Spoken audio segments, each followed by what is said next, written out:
આપના ધારાસભ્ય ચૈતર વસાવાની થઈ જેલ મુક્તિ। જેલની બહાર મોટી સંખ્યામાં સમર્થકોએ તેમનું સ્વાગત કર્યું। પત્ની અને બાળકોએ ફુલહાર કરીને તેમનું સ્વાગત કર્યું અને ખાસ ગોપાલ ઇટાલિયા, ઈસુદાન ગઢવી પણ હાજર રહ્યા। જેલ મુક્તિ બાદ ચૈતર વસાવા મોવી ચોકડી જવા રવાના થયા છે। આપ ધારાસભ્ય ચૈતર વસાવાની જેલ મુક્તિ થઈ। પહેલા જ એમને જામીન મળી ચૂક્યા હતા, પરંતુ એમણે નિર્ણય લીધો હતો કે જ્યાં સુધી તેમની પત્નીને જામીન ના મળે ત્યાં સુધી તેઓ જેલની બહાર નહીં આવે।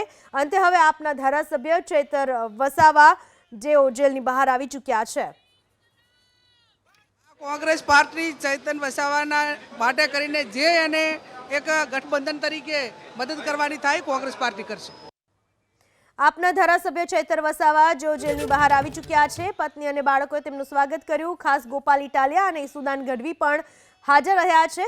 જેલ મુક્તિ બાદ તેઓ રવાના થયા છે ત્યાંથી।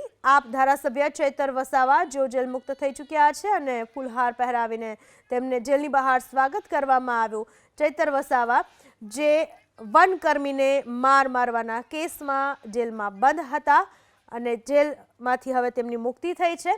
પહેલા જ જામીન મળી ચૂક્યા હતા, પરંતુ તેમની પત્ની જેઓ જેલમાં બંધ હતા, જેમને જામીન નહોતા મળ્યા, તેના કારણે તેઓએ પણ નિર્ણય લીધો હતો કે જ્યાં સુધી તેમની મુક્તિ નહીં થાય ત્યાં સુધી તેઓ પણ જેલમાં રહેશે। અંતે હવે એમના પણ જામીન મંજૂર થતા ચૈતર વસાવા જેલની બહાર આવી ચૂક્યા છે। ગોપાલ ઇટાલિયા, ઈસુદાન ગઢવી જેઓએ પણ તેમનું સ્વાગત કર્યું જેલની બહાર। મોટી સંખ્યામાં આમ આદમી પાર્ટીના સમર્થકો પણ ત્યાં જોવા મળ્યા હતા। આપના ધારાસભ્ય ચૈતર વસાવા વનકર્મીને મારવાના કેસમાં તેમની સામે એફઆઈઆર થઈ હતી। આ વિશે વધુ માહિતી આપવા આપણી સાથે જોડાઈ ચૂક્યા છે મારા સંવાદદાતા કનકસિંહ માત્રેજા। કનકસિંહ, ક્યારે ચૈતર વસાવા જેલમાંથી બહાર આવ્યા અને હાલમાં તેઓ ક્યાં ગયા છે? કોણ કોણ ખાસ ત્યાં ઉપસ્થિત રહ્યું છે? ખાસ કરીને આપણે જણાવીએ તો વનકર્મીને મારવાના કેસમાં ચૈતર વસાવા સહિત એમના ધર્મપત્ની શકુંતલાબેન વસાવા, એમના પીએસ અને અન્ય બે ખેડૂતો મળીને 6 થી 7 લોકોની સામે ગુનો નોંધાયો હતો। જે પૈકી ચૈતર વસાવાને આજે 2 દિવસ પૂર્વે જામીન મળી ગયા હતા, તો તેઓ કોઈ બીડી રાતના કોર્ટમાં જમા નથી કરાવ્યું। આજે વહેલી સવારે બીડી જમા કરાવ્યા બાદ ચૈતર વસાવા જેલમાંથી બહાર આવ્યા છે। જેલની બહાર આવતાની સાથે પ્રદેશ અધ્યક્ષ ઈસુદાન ગઢવી, ગોપાલ ઇટાલિયા સહિત તેઓના સમર્થકો રાજપીપળા ખાતે આવી પહોંચ્યા છે અને જેલની બહાર તેઓના સમર્થકોનું ભારે ભીડ છે।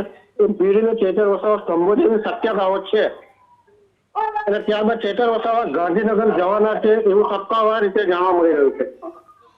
જી, આભાર આપનો તમામ માહિતી બદલ કનકસિંહ।